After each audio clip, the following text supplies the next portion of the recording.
Today's topics are wrongful gain and wrongful loss under section 23, dishonestly under section 24, fraudulently under section 25.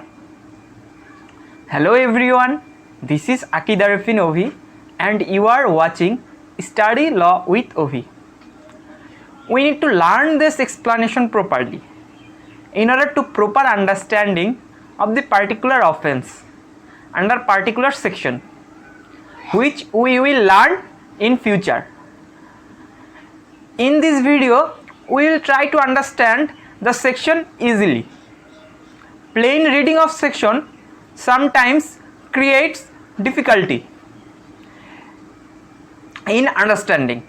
So what we will do, we will gonna try to figure out what are the elements of particular section and we will try to understand those elements with an example. So first we will discuss section 23. Under section 23 we will find three elements. First, there must be some gaining by a person. Second, the gain must be by an unlawful means of property. The person gaining is not legally entitled to that particular gain. For example, if A takes away B's watch from B's possession without A's consent in order to sell it and earn some money. Here A is gaining money by selling the property. So the first element is here. He used unlawful means because he sells the watch without A's consent.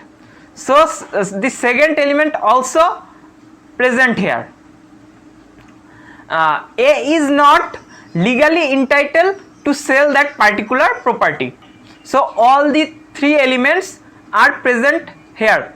So here B's gain is wrongful gain. If the watch was taken and sold by the consent of A, then the element of unlawful means would not be there and it will not be a wrongful gain. Now we will discuss about ingredients of wrongful loss. In order to prove wrongful loss, we need to show three elements. First, there must be some loss. Secondly, the loss must be caused by unlawful means of the property. Thirdly, the person losing must legally entitled to such property. For example, if A gives his book to B, one of his friends, for reading and also said to return the book after finishing the book, but B without A's consent sell the book, here A lost his book. Loss was caused by an unlawful means because his friends sell the book without his consent. He is entitled to that book. So all the three elements is present here. So we can say A has suffered a wrongful loss. Now we will discuss section 24. In order to prove dishonestly under section 24, we need to show two elements. First, some act has been done. Second, this has been done with the intention to cause wrongful gain or wrongful loss. If, for example, if X remove the mobile of Y in a place from where Y will not find that particular mobile, subsequently X sells that mobile.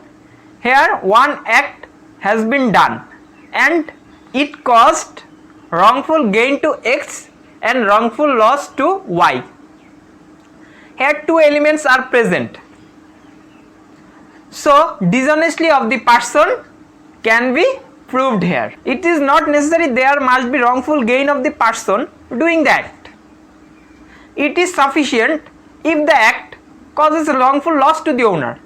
For example, If A takes the car of B and destroy it by fire, here though there is no wrongful gain to A but wrongful loss to B is present, so it can be said A has dishonest intention. Now we will discuss about fraudulently.